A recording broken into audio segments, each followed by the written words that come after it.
Por tu presencia, por tu cuidado, Señor, porque, oh Dios, tú nos acompañas de día en día, Señor, y en esta hora estamos aquí reunidos para compartir la palabra con mis hermanos, Señor, y nos presentamos delante de ti para que tú nos des, Señor, en esta noche espíritu de sabiduría, Señor, y conocimiento, Señor, para poder entender aquello que tú tienes para nosotros en esta noche. Bendice a los que vienen de camino, bendice a los que están enfermos en su casa, Señor.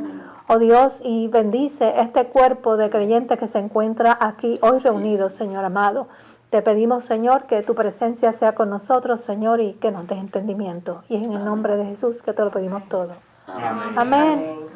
Bien, hermanos, pues para finalizar este libro estamos en el capítulo 20 y 21. Lo que vamos a hacer es vamos a ir, ¿verdad? Poco a poco, pero vamos a ir resumiendo muchas partes, ya las conocemos, pero vamos a señalar lo que es de más importancia, ¿verdad? Lo que resalta más al texto, ¿verdad?, que estamos estudiando. Y vamos a comenzar en el capítulo 20, versículo 1. Estamos en el sepulcro vacío, y si ustedes recuerdan, la vez pasada terminamos discutiendo que cuando bajaron a Jesús de la cruz, se lo llevó José de Arimatea y Nicodemo, ¿recuerdan? Y hablamos de que José de Arimatea era un hombre que era parte del Sanedrín, era un hombre prominente, adinerado, pero era creyente en Jesús. Y igual que Nicodemo creía, ¿verdad?, que Jesús era el Mesías. La pregunta es cómo, siendo parte del Sanedrín, no alzó su voz para decir, ¿verdad?, y defender a Jesús. Bueno, en un momento dado, la historia dice que a Nicodemo le dijeron, ¿cómo tú siendo? Porque Nicodemo debatió esto con los fariseos. Y le dijeron, ¿tú también te has convertido a ellos? ¿Cómo tú, siendo parte, ¿verdad?, del grupo de los fariseos y del Sanedrín, porque Nicodemo pertenecía también, también te has convertido a ellos? Lee las Escrituras. Lee las Escrituras. Bueno, Nicodemo se fue y leyó las Escrituras y se dio cuenta que era lo que decían las Escrituras. Pero también se dieron cuenta que esto era parte del plan de Dios, que Jesús iba a morir, porque Isaías lo relata y Jeremías habla, y o sea, muchos profetas, ¿verdad?, hablan de la muerte de Jesús. De manera que ellos aparentemente decidieron callar para ayudar a Jesús en cierta manera, ¿verdad? Porque al final ya ellos tenían la tumba, le pertenecía a José de Arimatea, consiguieron una tumba, era nueva, estaba lista, preparadita, eran parte del Sanedrín, tenían influencia en el gobierno, ¿verdad? Y como era parte, el Sanedrín era el cuerpo religioso que tenía toda la autoridad en términos religiosos, él pudo influenciar, ¿verdad?, ir donde las autoridades y pedirle el cuerpo, y se lo entregaron a él, porque era parte del cuerpo, ¿verdad?, del Sanedrín. Se lo entregaron, lo llevaron a la tumba, y todos estos seguidores de Jesús, como María Magdalena y todas estas mujeres, fueron, ¿verdad?, siguieron el cuerpo para ver dónde era que lo iban a poner. En esta mañana, ¿verdad?, de domingo, ya ellas sabían dónde el cuerpo estaba, y ellas se fueron a preparar todas estas especies aromáticas, porque ellos prepararon el cuerpo, pero no le pusieron todas estas especies que ellos le ponían. Ellas se fueron a preparar todas estas especies aromáticas para venir y preparar el cuerpo. Pero cuando llegaron, se encontraron con que la tumba estaba vacía. Y ahí es donde nosotros nos encontramos en este día. Dice el versículo 20, el primer día de la semana, María Magdalena fue de mañana, siendo aún oscuro, al sepulcro, y vio quitada la piedra del sepulcro. Entonces corrió y fue a Simón Pedro y al otro discípulo, aquel al que amaba Jesús. ¿Quién era ese discípulo? Era Juan, exacto, John. Aquel al que amaba Jesús, y les dijo, Se han llevado del sepulcro al Señor y no sabemos dónde le han puesto. El propósito, ¿verdad?, de regresar, como ya dije, era preparar a Jesús para la sepultura. Y todas estas mujeres habían seguido, ¿verdad?, de cerca el cuerpo. Y desde los inicios, ¿verdad?, los enemigos, ustedes saben que habían tratado de negar la resurrección de Jesús. Sí, vámonos a ir a Mateo 27, del 57 al 66. Mateo 27. Mateo 27.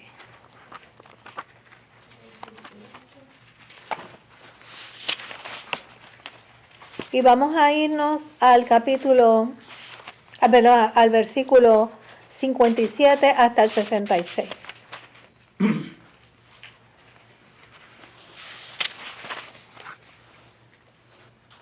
Donde dice sepultura de Jesús, no sé si ustedes tienen el mismo título. Sí. ¿Alguien que lo quiera leer? ¿O de la nueva traducción viviente o de la Reina Valera? Sí, yo tengo la nueva traducción. Lee lo que... Al acercarse la noche, José, un hombre rico de Arimatea que se había convertido en seguidor de Jesús, fue a ver a Pilato y le pidió el cuerpo de Jesús. Pilato emitió una orden para que se le entregaran. José tomó el cuerpo y lo envolvió en un largo lienzo de lino limpio. Lo colocó en una tumba nueva, su propia tumba, que había sido tallada en la roca. Luego hizo rodar una gran piedra para tapar la entrada y se fue. Tanto María Magdalena como la otra María estaban sentadas frente a la tumba y observaban. Al día siguiente, que era el día de descanso, los principales sacerdotes y los fariseos fueron a ver a Pilato.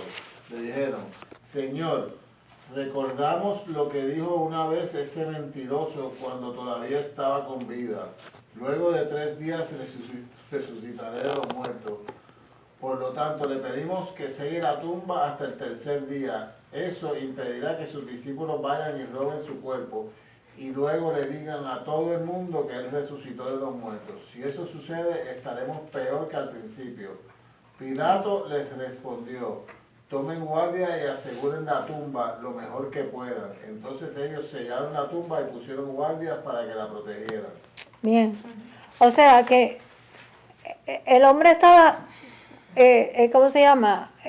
Velado por todas partes. La tumba sellada. No podía haber una excusa para que ese cuerpo no estuviera allí, ¿verdad? Sin embargo, ¿qué justificación pudieron haber encontrado cuando no encontraron el cuerpo? ¿Verdad? Cuando vieron que el cuerpo no estaba de inmediato, pensaron que alguien había movido la piedra, obviamente, porque esas piedras pesaban toneladas.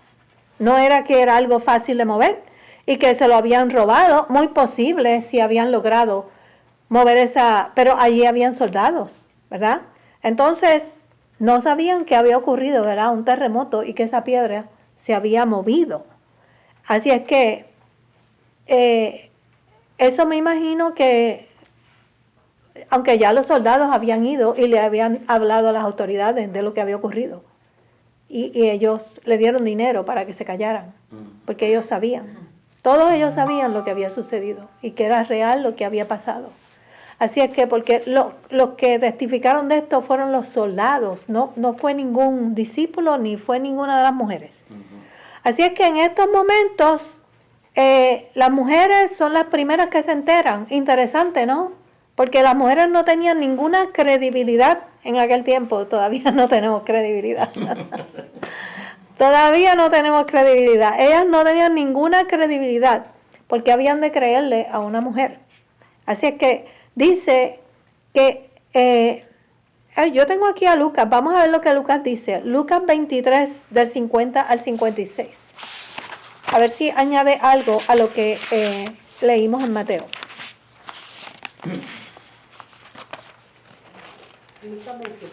Sí, del 50 al 56.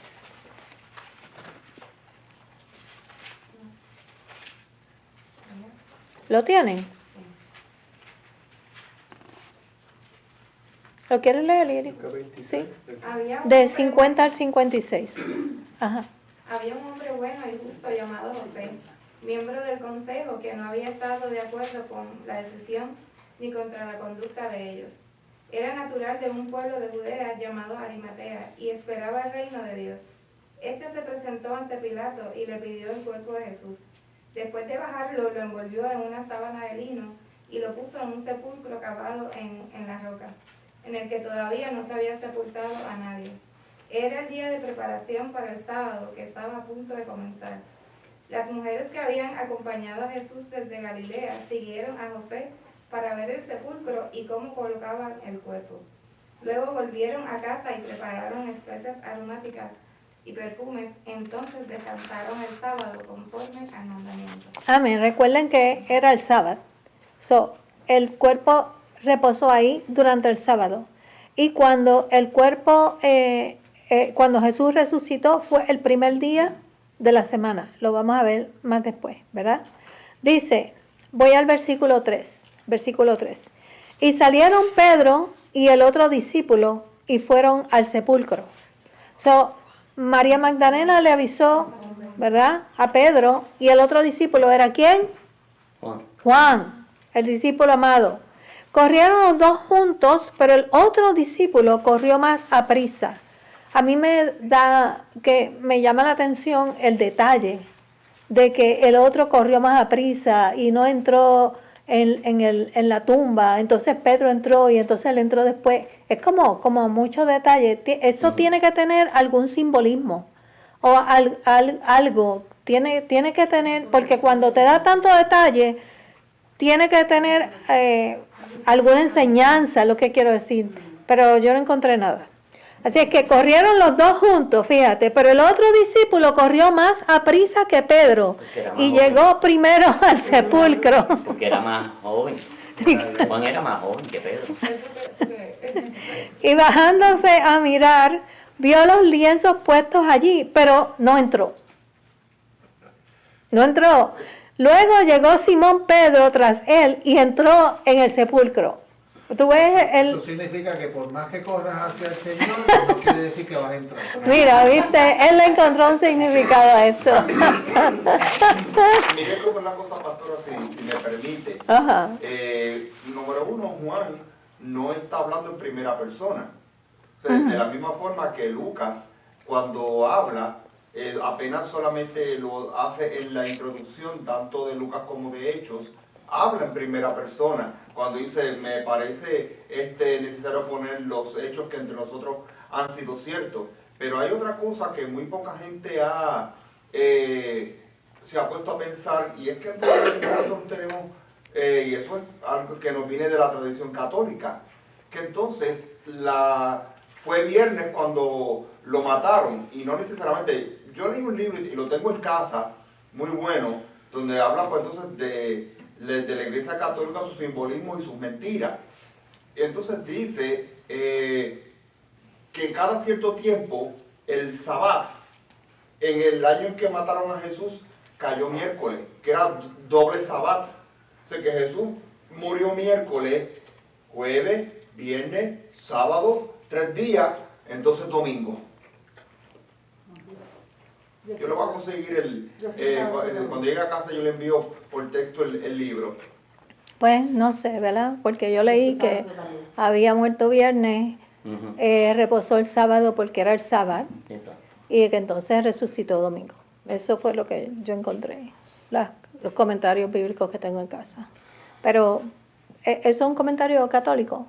No, es una investigación, todo lo contrario. O sea, lo que hace es poner pues entonces de dónde vienen las tradiciones católicas que hasta el día de hoy se celebran, o sea, de dónde se coge, de qué parte de las tradiciones de los pueblos antiguos se cogen esas tradiciones para introducirlas en la iglesia, para hacerle creer a la gente, en vez de adorar entonces a Isis o a Astarte, adora a María. O sea, como una manera, entre comillas, de evangelizar. Porque eso no concuerda con la Semana Santa, con todo lo demás que hacemos en Semana Santa. Porque si murió miércoles, entonces el jueves no tuvo la cena, ni le lavó los pies a los discípulos. Exacto. Ni el miércoles tuvo la entrada en el pollino, o sea, todo lo que dice la palabra en secuencia no concuerda con esos hechos. Bueno, como les digo, yo le paso el título para que usted entonces o se lo presto para que usted entonces lo vea.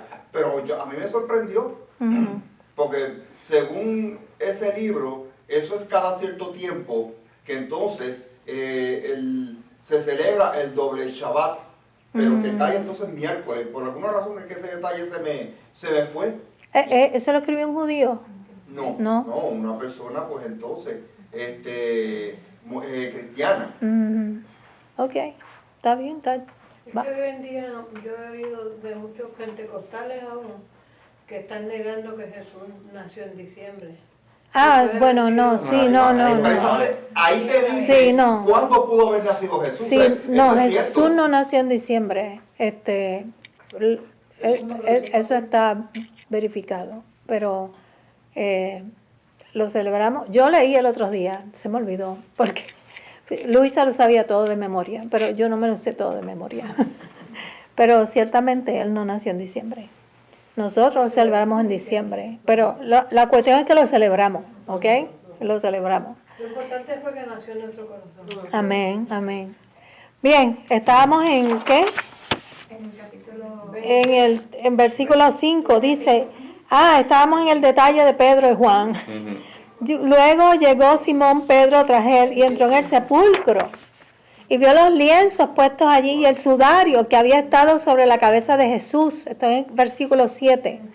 No puesto con los lienzos, sino enrollado en un lugar aparte. Entonces entró también el otro discípulo que había venido primero al sepulcro y vio, ¿y qué? Creyó, porque aún no habían entendido la escritura que era necesario que resucitase de los muertos y volvieron los discípulos a los suyos, ¿verdad? Ellos no habían creído cuando fue María Magdalena a hablarle que había resucitado, pero al ver la tumba vacía, comenzaron a realizar las palabras que Jesús les había dado. Vamos a buscarlas en Mateo 26 y en Lucas 24. Mateo 26, vamos a ver Mateo 26. Yo la verdad es que no entiendo por qué después del escarmiento que ellos tuvieron cuando vieron a su Señor crucificado, no pudieron entender porque Jesús estuvo señalándole esto por tanto tiempo. No se lo dijo una vez, se lo dijo en varias ocasiones. Y ellos en el shock no pudieron creer nada. Ni pudieron recordarse, o sea, como que no pudieron atar hilos, ¿verdad? Atar una historia a la otra. Dice en el versículo 32 de Mateo 26, pero después que yo resucite, iré delante de ustedes, ¿a dónde? A Galilea. Se lo había dicho. Ahí fue donde le dijo a Pedro, dice, esta misma noche le dijo Jesús, todos ustedes me abandonarán porque está escrito, heriré al pastor y se dispersarán las ovejas del rebaño. Pero después que yo resucite, iré delante de ustedes a Galilea. Aunque todos me abandonen, declaró Pedro, yo jamás lo haré. Jamás. Uno nunca debe decir nunca, ni jamás, ¿verdad? Porque uno no sabe. Pero te aseguro, le contestó Jesús, que esta misma noche, antes de que cante el gallo, me negará 3 veces. Aunque tenga que morir contigo, insistió Pedro, jamás te negaré. Y los demás discípulos dijeron lo mismo. Ellos siempre decían lo mismo que Pedro decía. Lo imitaban mucho. Bien, así es que no habían podido entender las escrituras. Lucas 24, 6, 7, ¿qué nos dice?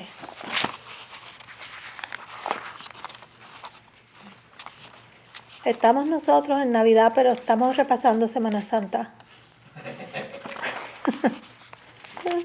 Bueno, pero vamos a terminar todo en el nacimiento de Jesucristo nuevamente, porque en Semana Santa va a resucitar y ahora vamos a hacer el nacimiento.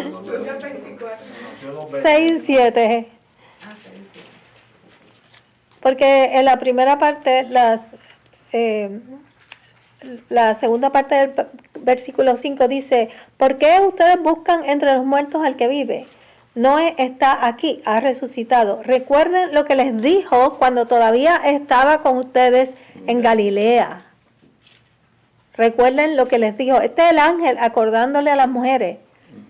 ¿No se acuerdan que les dijo esto antes de que estuvieran en Galilea? Antes de que estuviera con ustedes en Galilea. Se lo dice en Mateo, lo dice en Lucas, o sea que realmente eso fue una realidad. Y además de eso, ellos tenían el Antiguo Testamento como testimonio de lo que tenía que ocurrir. Mas, sin embargo, no tuvieron recolección de ninguno de estos eventos, ¿verdad? Así es que ahora vamos a ver entonces a Pedro y a Juan, que ya estaban de regreso cuando María fue al sepulcro y no sabía lo que había sucedido. Pero dice, pero María estaba fuera llorando junto al sepulcro. Esta es María Magdalena, ¿verdad? ¿Dónde estamos ahora? En el versículo, sí. En Lucas ahora. No, en No, Juan, estamos de vuelta en Juan, I'm sorry. Juan 20, 11. Estamos en Juan, fuimos a Mateo, fuimos a Lucas, repasamos lo que dijo Lucas y lo que dijo Mateo, ahora estamos en el original. Lo que pasa es que cuando salta, después ella sigue leyendo. Estamos en Juan donde 20, 11. en el original, Juan 20, sí. 11. Ujú. Es más, el 10 dice, los discípulos regresan a su casa, ¿cierto? Pero María se quedó afuera llorando junto al sepulcro. Mientras lloraba, se inclinó para mirar dentro del sepulcro y vio a dos ángeles vestidos de blanco sentados donde había estado el cuerpo de Jesús, uno a la cabecera y otro a los pies. ¿Por qué lloras, mujer?, le preguntaron los ángeles. Es que se han llevado a mi Señor y no sé dónde lo han puesto, les respondió.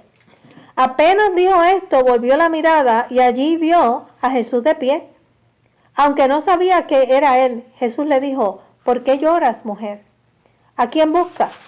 Y ella, pensando que se trataba del que cuidaba el huerto, le dijo, Señor, si usted se lo ha llevado, dígame dónde lo ha puesto y yo iré por él.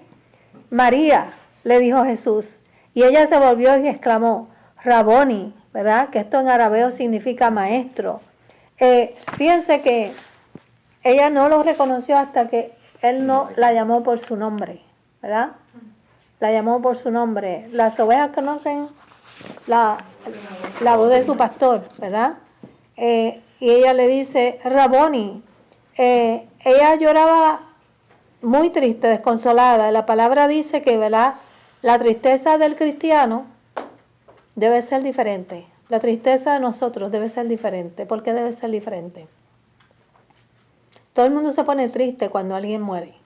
¿Por qué la tristeza de nosotros debe ser diferente? Porque tenemos la esperanza que lo vamos a volver a ver y que vamos a estar con Exacto, tenemos una mejor vida. que estamos en la esperanza. Primera de Tesalonicenses 4, hermanos. Tampoco queremos, hermanos, que ignoréis acerca de los que duermen, para que no os entristezcáis como los otros que no tienen esperanza. Fíjense, los otros, los gentiles, ¿verdad?, que no conocen, porque si creemos que Jesús murió y resucitó, también traerá Dios con Jesús a los que durmieron en él. So, nuestra tristeza es triste. Nuestra tristeza va a ser triste, pero no debe ser triste como los que no conocen a Jesús, ¿verdad? Porque tenemos esa esperanza en nosotros. Y eso debe ser una realidad en todos nosotros. Los que, ¿verdad?, no son maduros en la fe, pues tal vez se sientan de una manera diferente. Pero yo a veces me toco, yo digo, yo soy de carne y hueso. Porque como que yo no reacciono como yo reaccionaba antes a estos eventos. Yo creo que eso es parte de lo que Dios imparte en nosotros, ¿verdad? Cuando nosotros crecemos en la fe. Crecemos en la fe. Esa esperanza y ese consuelo que da ahí. Pero Ajá. hay personas que yo he visto que cuando alguien muere celebran su vida, o sea... Sí, una celebración de vida. Porque en realidad están convencidos de que pasó A la eternidad con a la Cristo. eternidad y entonces no es, o sea, sí te voy a extrañar que sí o ni qué, pero qué bueno que te fuiste con el Señor. Y esa es la diferencia de los velorios de las personas que están en el mundo, que no te voy a volver a ver, versus uno que cree, bueno, que cree, no, que sabe, porque la fe es la certeza de que es realidad, de que pasó De lo que se espera. literalmente a mejor vida, o sea, donde no está sufriendo, donde nosotros todos en realidad le anhelamos estar algún día, porque pues, Bueno, eso es si somos cristianos y sabemos que la persona Claro, se fue con los Cristo, creyentes. ¿verdad? Ciertamente eso para mí es como, Él está mejor que yo. Es cierto que uno lo extraña y pero en el proceso de enfermedad y de todas estas cosas, como que Dios va organizando tus pensamientos y tus sentimientos y tus emociones. Y llega el momento en que tú estás como listo para el momento difícil. Y así es, ¿verdad? Así es. Yo un compañero de esa Sí. que el papá en su lecho de muerto le dijo, dice, yo lo que quiero es cuando yo me muera, entonces le dejó todo preparado, todo para que hicieran una fiesta. Ajá. Dice, ustedes van a traer toda la familia y todo el mundo y van a celebrar. No me lloren, van a celebrar. Así mismo hicieron. Amén. Ciertamente, en realidad. Si era cristiano. Yo también, a mí me ayudó que el Señor me había dado un sueño a mí hace muy real, hacía mucho tiempo atrás, cuando yo llegué aquí a Texas. Y yo lloré mucho en ese momento, porque yo no entendía, porque el Señor me había traído a Texas para dejarme viuda. Porque yo estaba convencida de que eso era lo que que eso fue lo que el Señor me dijo. Porque fue tan real que no cabía duda. Pero en el tiempo, como nada pasó, yo me quedé tranquila. Pues cuando llegó el momento, yo me acordé. Eso fue en el, ¿qué? 2000... Bien, bien. Digo, no, antes. nosotros llegamos en el 2007. Que nosotros salimos de Sarasota. Y esto ocurrió en el 2000, ¿qué? 21. ¿qué? La No, muerte imagínense que desde el 2007 el Señor estaba preparando a mi pastora para yo para tenerla esto. aquí. Usted piensa que es el plan de usted, pero en realidad es el mío. Desde el 2007. Desde el 2007. Yo llevaba como un año aquí en Texas. Ujú. Y eso, cuando yo me acordé del sueño, porque no, o sea, no fue que se me olvidó, sino que dejé de pensar en él, porque eso me agobiaba. Pero cuando surgió lo que surgió, yo inmediatamente me acordé de lo que el Señor me había dado y me quedé. Eso como que me ancló, ¿entiendes? Como que yo me di cuenta que el Señor me había preparado al darme ese sueño.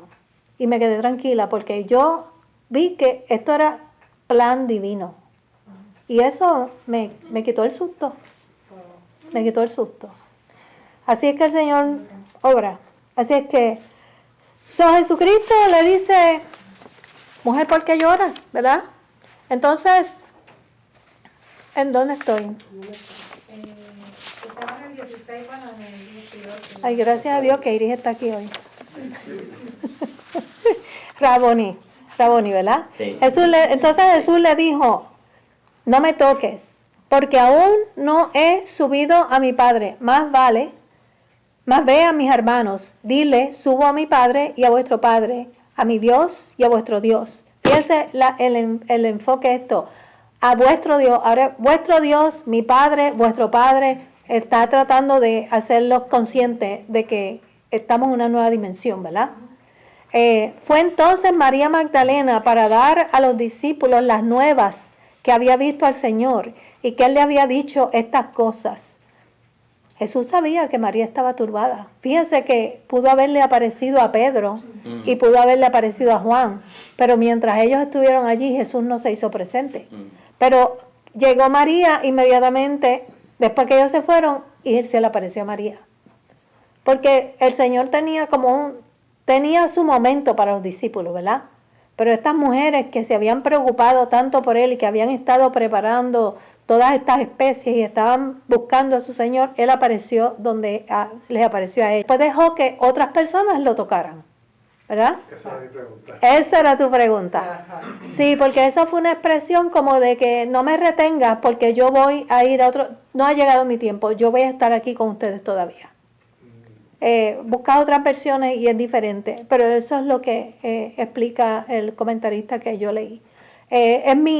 Todavía voy a estar aquí, todavía dice, aún no he subido a mi padre, ve a mis hermanos, vete a mis hermanos y dile que yo me voy a reunir con ellos, que yo estoy aquí, ¿verdad? Y luego él deja que Tomás lo toque y que otros lo toquen, pero era eso, es como no me retengas, porque tengo cosas que hacer, me voy a ir. No era porque era No, mujer. no, Ok. Sí, no me toques, sería no me aguantes. no me aguantes, no me aguantes. Sí. So María se va a decirle a sus discípulos que vio a Jesús, ¿verdad?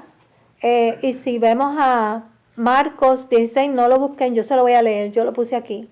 Dice, yendo ella lo hizo saber a los que habían estado con él, que estaban tristes y llorando. Y ellos, cuando oyeron que vivía y que había sido visto por ella, no lo creyeron, que no le creen a las mujeres, ¿verdad? Entonces, el versículo 19 dice, cuando llegó la noche, en aquel mismo día, el primero de la semana, el primer día de la semana, esa misma noche, estando las puertas cerradas en un lugar donde los discípulos estaban reunidos por miedo a los judíos, vino Jesús y puesto en medio le dijo, ¿qué? Paz a vosotros, paz a vosotros. Así es que así era como se saludaban entre ellos, ¿verdad? Estos hombres estaban temerosos de lo que había sucedido y estaban encerrados todo el tiempo, habían salido corriendo y estaban encerrados por miedo a los judíos, ¿verdad? Y Jesús aparece sin abrir ninguna puerta, Atravesando la pared. atravesando esas paredes y de momento está en el medio de ellos, le dice, paz a vosotros. Se iluminó el lugar, ¿verdad?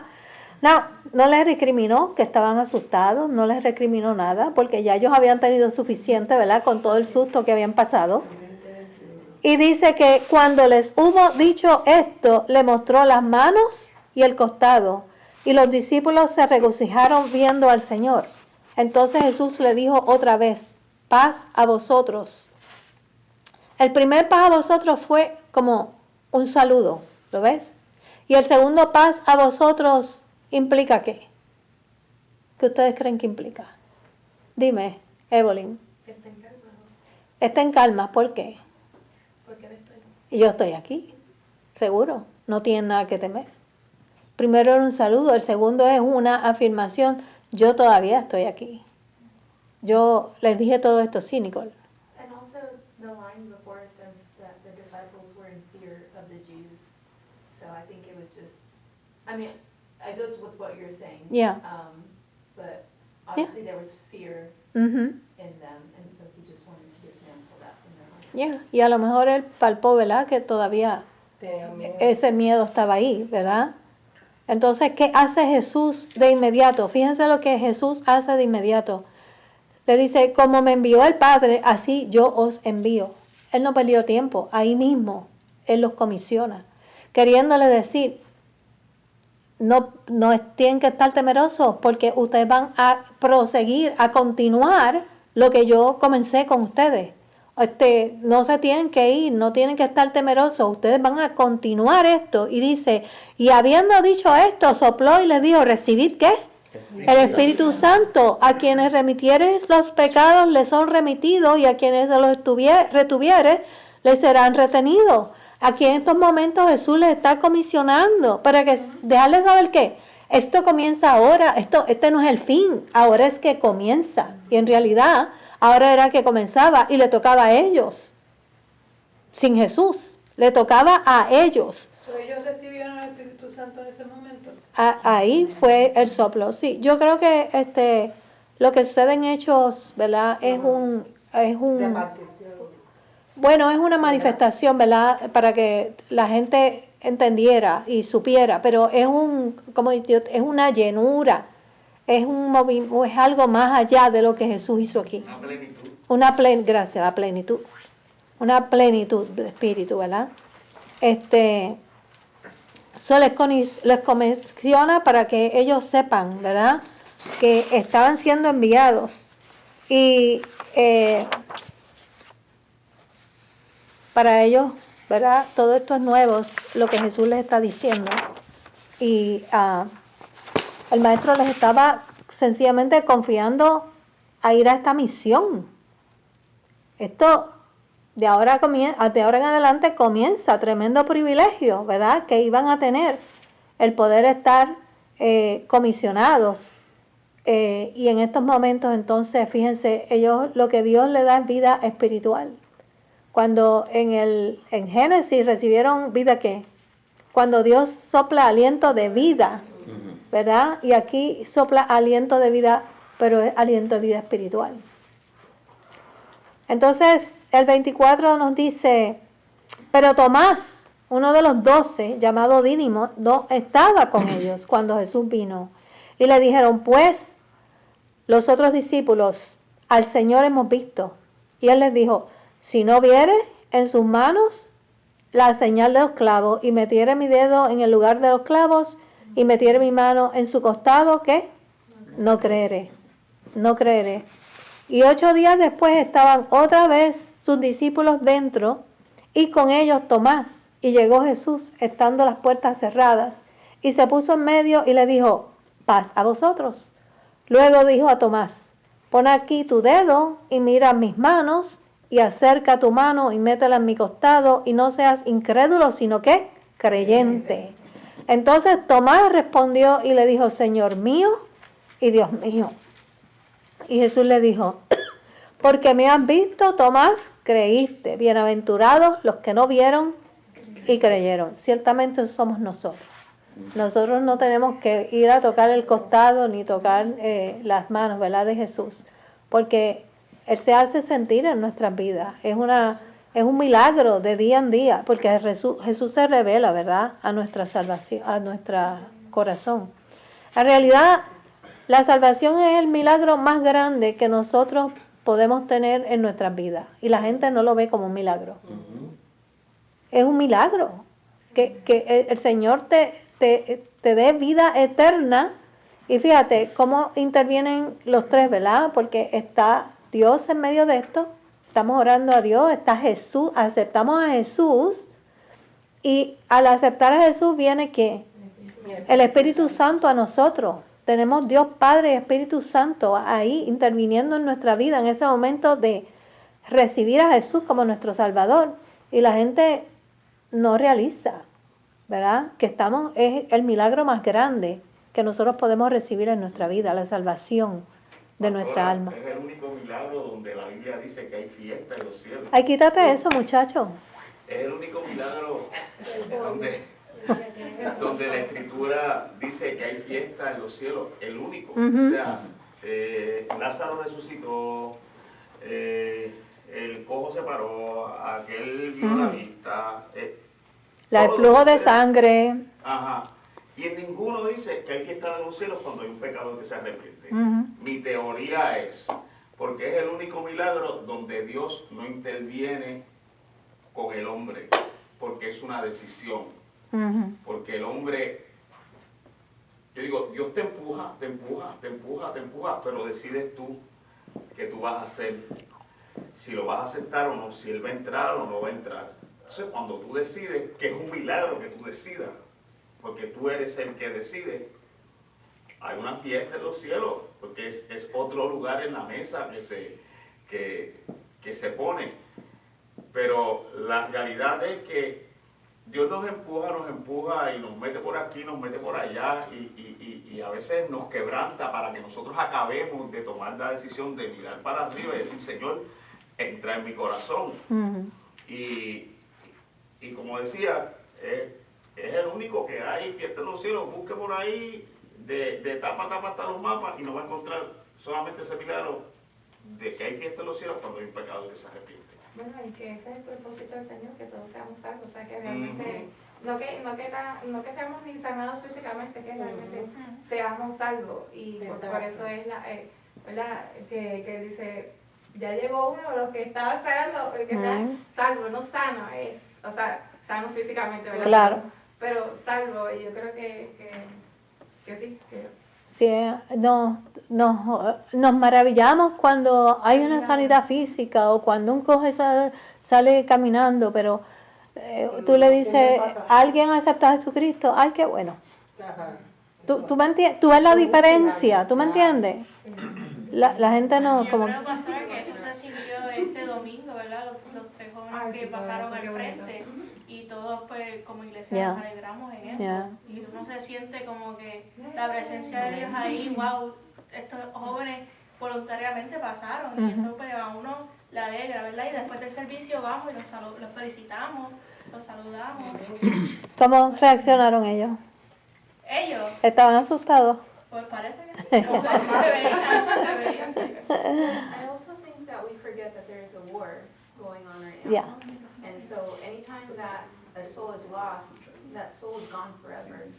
So I think the angels are rejoicing because what God's created is redeemed and it's not lost. I mean, I think God cries seeing his creation die when his purpose was for us to live. So I think it's a really, personal thing that for the Lord. And for us, it's just like, oh wow, that's so sweet. And yeah, it is, but it's like, we forget that there's literally a war going on right now for us. So. Amén. Por eso es la importancia de nosotros estar en plena comunión cuando se está haciendo el llamado, porque es una guerra que se está peleando, o sea... Hay gente debatiéndose en las sillas. Exactamente. Hay gente debatiéndose la eternidad en el infierno o la eternidad en el Señor, que por nosotros en algún momento lo hicieron.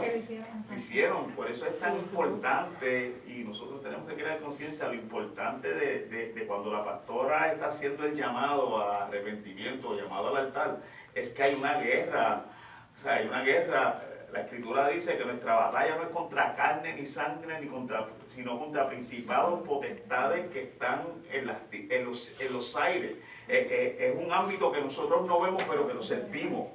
Y cuando nosotros tenemos esa conciencia, lo que nosotros tenemos que hacer y lo que nos debe de provocar es interceder, clamar, interceder ante la presencia del Señor para que las cadenas sean rotas y el enemigo suelte a la persona en su mente y la persona decida. Amén. Siempre eso es algo que yo lo he enseñado, lo hago y le pido al presidente que lo haga por los domingos, por la mañana, cuando usted se presente delante del Señor, hágalo fuerte, en el sentido,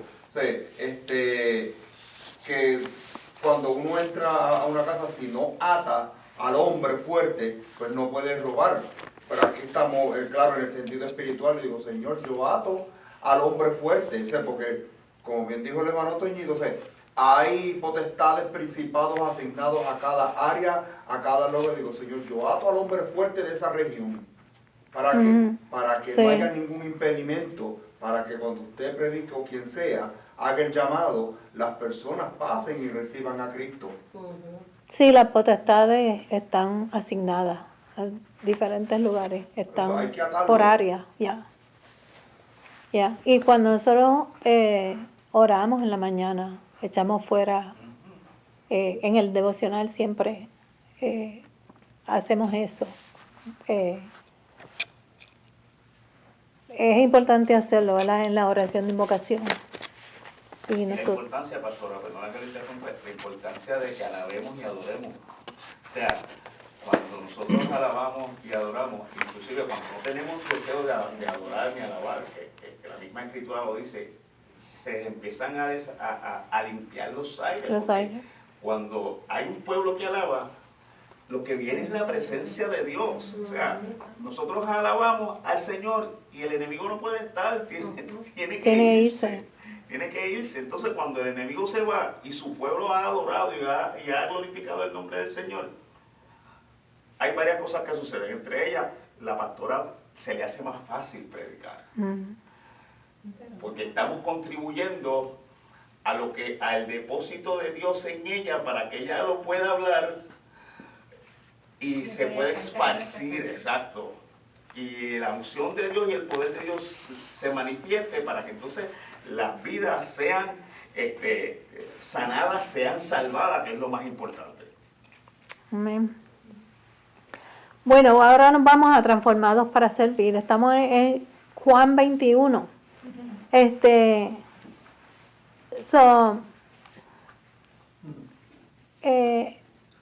Juan, ¿verdad? No quiso terminar el libro, esto no lo hay, ¿verdad? En los otros, sin dejarle saber a los creyentes que Pedro fue restaurado, ¿verdad? Fue restaurado. Evidentemente todos sabían lo que le había sucedido a Pedro. Había negado a Jesús 3 veces. Y no porque, ¿verdad? Es porque él fue tan expresivo, ¿verdad? Al decirlo, y jamás, él era siempre el primero. Que ahora, ¿verdad? Juan quiere resaltar la figura de Pedro. Y entonces comenzamos en el versículo 1 del capítulo 21. ¿Estamos en el 21? ¿Ok? Estamos despidiendo el año. Después de esto, Jesús se manifestó otra vez a sus discípulos junto al mar de Tiberias y se manifestó de esta manera. Estaban juntos Simón, Pedro, Tomás, ¿verdad? Llamado el Dídimo, Nataniel, y es de Caná de Galilea, y los hijos de Zebedeo, y otros 2 de sus discípulos. Simón Pedro les dijo, voy a pescar. Están allí en el mar de Galilea. Y se supone que fueran a esperar allí a Jesús, ¿verdad?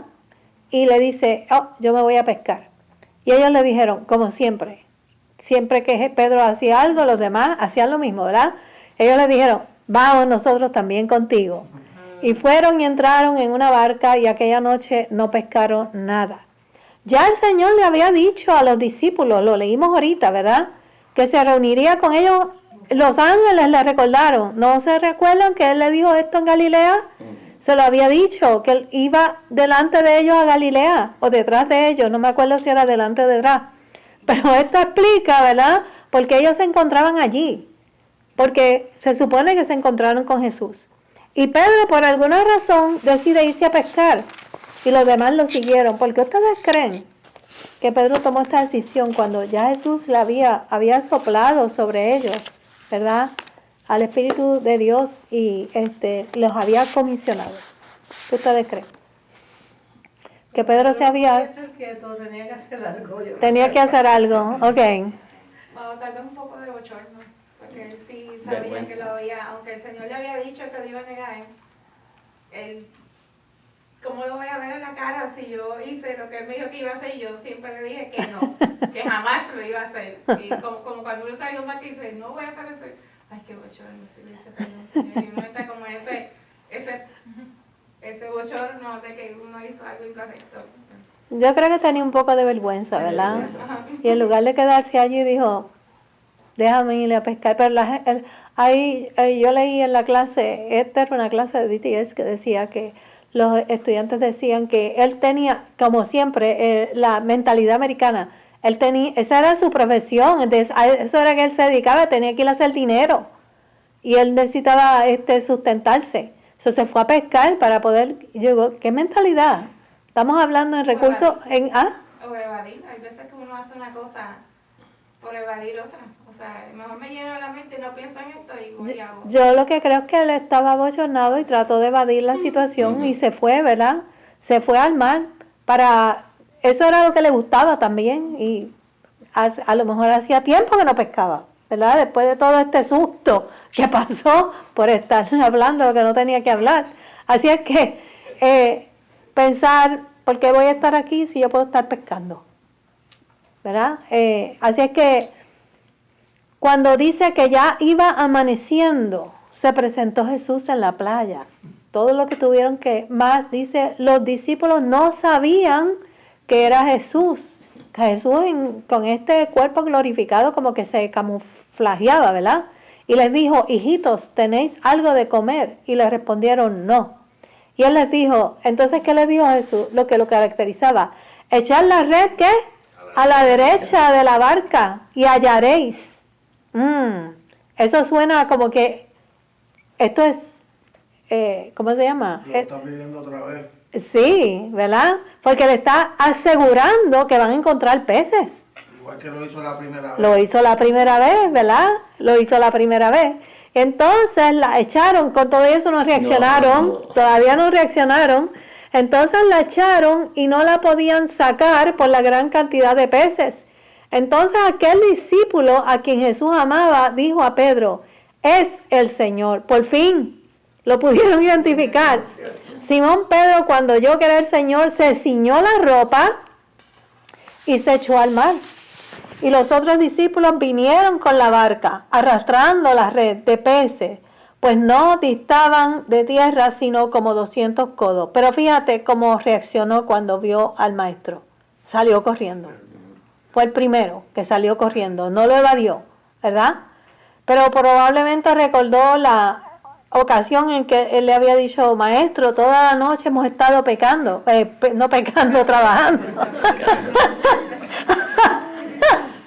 Hemos estado trabajando y nada hemos pescado, más en tu palabra que vamos a echar la red a ver qué pasa. Y, ¿verdad? Pescaron una cantidad inmensa de peces.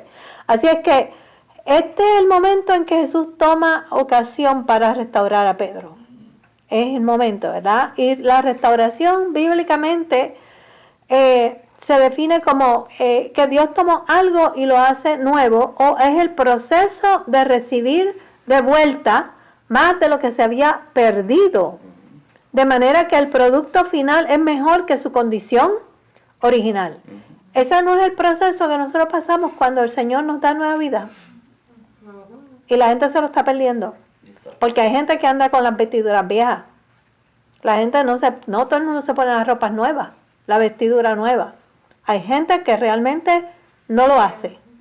Son cristianos, ¿cómo te diría? De estos de domingo, domingueros. A la secreta, sí. Son cristianos a la secreta, como dice Iris. Así es que nosotros botamos las cosas rotas, pero Dios es experto en coger lo que está quebrantado y restaurarlo. Al Señor le gusta, ¿verdad? Montar ese rompecabezas y tomar, ¿verdad? Toda esta gente que está en un proceso de descomposición y hacerlos nuevos. Eso fue lo que pasó con el rey David, cuando pecó con Betsabé. Este hombre, ¿verdad? Un hombre conforme al corazón de Dios. ¿Y qué le pasó a David?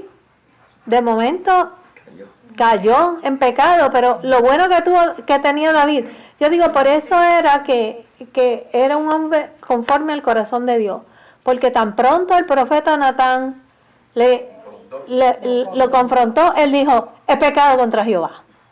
Él no lo negó, dijo, ni le echó la culpa a nadie, ni se quedó como negándolo, no, inmediatamente él contestó, he pecado contra Jehová. Él lo reconoció de inmediato, ¿verdad? Y después escribe el Salmo 51 que dice que un corazón contrito y humillado no lo despreciarás tú, oh Dios. No, Dios no desprecia esos corazones quebrantados, contritos, ni humillados, porque Dios crea en nosotros corazones nuevos. Y después eso es lo que le dice, crea en mí, oh Dios, ¿qué? Un corazón nuevo, no un corazón que, ¿verdad? Que no te agrade. Crea en mí un corazón y vuélveme el gozo de tu salvación y espíritu noble me sustente. Ese era el corazón de David y eso es lo que al Señor le gusta hacer, ¿verdad? Pastora, pero para eso...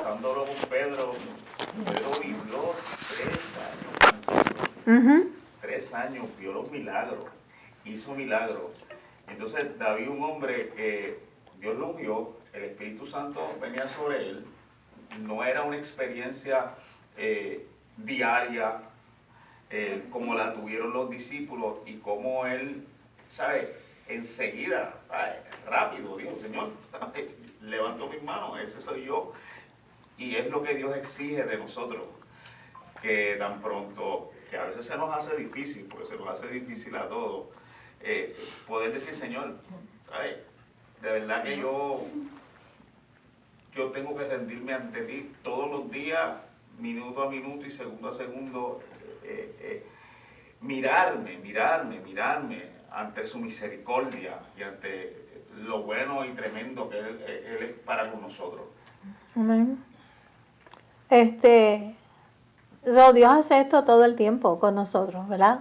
Nos quebrantamos y Dios nos pone de vuelta, ¿verdad? Y nos restaura y nos deja mejor que como estábamos. Porque, de ser un hombre pecador a ser un hombre redimido por Dios, todo lo que nosotros ganamos cuando nosotros nos dejamos, ¿cómo diría? Moldear por el Señor, ¿verdad? Dios restaura matrimonio, Dios restaura vida, Dios restaura todo, ¿verdad? Cuando nos ponemos en sus manos. Pero Dios puede restaurar un corazón roto y un corazón si se arrepiente. Si no se arrepiente, no puede ocurrir. No puede ocurrir, ¿verdad? Dios restaura lo que está roto. Porque cuando estamos rotos, ese quebrantamiento tiene que llegar a veces para las personas que son como duras de corazón. Y Dios te lleva y uno dice, Dios mío, pero qué experiencia más difícil. Pero es que a veces es necesaria, porque eso es lo que te lleva al arrepentimiento. Tienes que llegar al arrepentimiento antes de que Dios te pueda dar forma. Porque sin arrepentimiento, pues entonces no estamos reconociendo nuestra falta, ¿verdad? Así es que el que se arrepiente alcanza esa restauración. Pero hay gente que no se arrepiente, lo que tiene es remordimiento. Ahora, ¿cuál es la diferencia entre el remordimiento y el arrepentimiento? Que no se cambia. ¿Ah? Con el arrepentimiento se cambia. Con el arrepentimiento Hay un cambio. hay un cambio, ¿verdad? Y hay una admisión de ¿qué? De culpa. Pero en el remordimiento, tú estás... Sí, no lo debía haber hecho, quedé en vergüenza, ¿verdad? Es como... Pero no hay verdadero arrepentimiento, son dos cosas diferentes. Por eso fue que, yo creo que, ¿verdad? Eso fue lo que le pasó a Judas, que tuvo remordimiento, pero no se arrepintió. Y terminó como terminó. En cambio, ¿verdad? La actitud de Pedro fue diferente. Fue completamente diferente porque Pedro había negado a Jesús públicamente, pero Pedro lloró amargamente cuando lo hizo, ¿verdad? Amargamente. Y él enfrentó, ¿verdad?, ese proceso. Así es que, fíjense que Mateo, Marcos y Lucas escriben sobre la negación de Pedro, pero Juan no habla sobre la negación de Pedro, sino sobre la restauración de Pedro. ¿Ves? Y entonces los demás no hablan sobre este punto de restauración. Este pasaje está en Juan nada más. Para Juan era importante hablar de esto porque Dios lo iba a usar de una manera muy significativa, ¿verdad? Cuando Jesús ascendiera. Así es que dice el versículo 9 que al descender a tierra vieron brasas puestas y un pez encima de ellas y pan. Y Jesús les dijo, traed de los peces que acabáis de pescar. Subió Simón Pedro y sacó la red a tierra llena de grandes peces, 153, y aun siendo tantos, la red no se rompió. Y le dijo a Jesús, esas son las cosas que el Señor hace. Venid, comed. Y ninguno de los discípulos se atrevía a preguntarle, ¿tú quién eres?, sabiendo que era el Señor. Vino pues Jesús y tomó el pan y les dio, y asimismo del pescado. Y esta era ya la tercera vez que Jesús se manifestaba a sus discípulos después de haber resucitado de los muertos. Y cuando hubieron comido, Jesús le dijo a Simón Pedro, Simón, hijo de Jonás, ¿me amas más que estos? Y le respondió, sí, Señor, tú sabes que te amo. Y él le dijo, apacienta mis corderos. Volvió a decirle la segunda vez, Simón, hijo de Jonás, ¿me amas? Y Pedro le respondió, sí, Señor, tú sabes que te amo. Y él le dijo, pastorea mis ovejas. Y le dijo la tercera vez, Simón, hijo de Jonás, ¿me amas? Y Pedro se entristeció que le dijese la tercera vez, ¿me amas? Y le respondió, Señor, tú lo sabes todo, tú sabes que te amo. Y Jesús le dijo, apacienta mis ovejas. de cierto te digo que cuando eras joven te ceñías e ibas a donde querías. Mas cuando ya seas viejo, extenderás tus manos y te ceñirá otro y te llevará donde no quieras. Esto dijo dando a entender con qué muerte había de glorificar a Dios. Extenderás tus manos, ¿verdad? Bien, este lenguaje en el Nuevo Testamento, ¿verdad? Fue en griego, se escribió en griego, y el griego tiene varios significados para la palabra amor, ¿verdad? Está el amor filial, que es el amor entre amigos, el eros, que es romántico, y el ágape, que es el amor supremo. Y dice que cuando Jesús le está preguntando si lo ama, le está hablando en el amor ágape, ¿verdad? Pero Pedro le está contestando en el amor ¿qué? En el amor filial. Yo me imagino que no tratando de volver a cometer el error que cometió la otra vez, ¿verdad? No tratando de comprometerse como se comprometió la primera vez, de darlo todo por el todo, pero finalmente, como Jesús sabía que Pedro lo amaba, ¿verdad?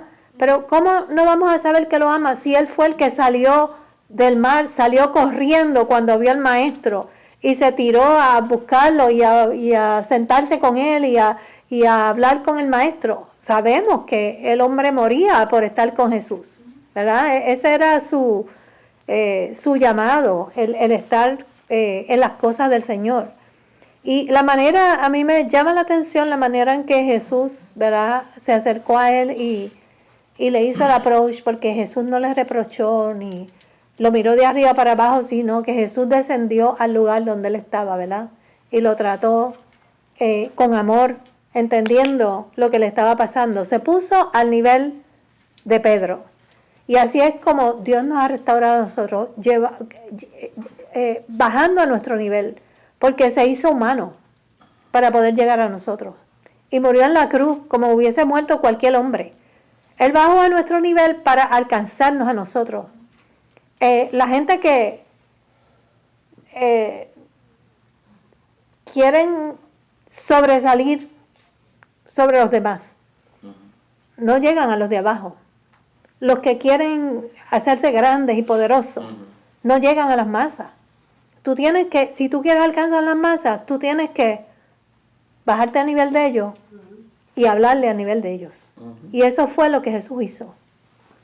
Se bajó, ¿verdad? Se hizo hombre, se fue a la cruz, se fue a correr ciudades y se fue a correr pueblos, a conocer la gente, a sanar sus enfermedades. Y aquí, esto es lo que está haciendo con Pedro. Le dijo, tú me amas. Tú me amas. Llegó a donde tenía que llegar, ¿verdad? Y no puso a Pedro a la defensiva, sino que sacó lo que quería sacarle Pedro, porque él sabía que Pedro, ¿verdad?, necesitaba a Pedro para el apostolado. Y llegó al corazón de él. Y así es que nosotros tenemos que aprender de Jesús y llegar al corazón de la gente. Porque si nosotros queremos alcanzar el corazón de las personas para Jesús, nosotros tenemos que ser como Jesús. Tenemos que llegar a la gente en amor, tenemos que bajarnos al nivel de ellos, ponernos en el nivel de ellos, tener empatía con lo que están pasando para poder ayudarlos a levantarse. Criticándolos, juzgándolos, no vamos a llegar. O regañándolos, tampoco vamos a llegar. Tenemos que saber llegar a la gente para poder alcanzarlo. Así es que algo hemos aprendido, ¿verdad?, de esta lección, y es la manera en que Jesús llegó a estos discípulos. Pudo haber bajado de la cruz, resucitado y entrado a esos lugares donde estaban los discípulos y decirle, ¿por qué ustedes no me hicieron lo que hicieron si yo le dije todo lo que iba a pasar? Y los pudo haber regañado y pudo haber tenido una conversación con ellos no muy grata, pero eso no fue lo que Jesús hizo, ¿verdad? Jesús llegó y le dijo, paz a vosotros, todo está bien, aquí no ha pasado nada, ya todo el problema ocurrió y ahora lo que tienen es que ir a salvar vidas. Hay que hacer lo que hay que hacer, para eso estamos aquí. Y ocurrió lo que tenía que ocurrir. Así es que, ¿algo que ustedes quieran añadir?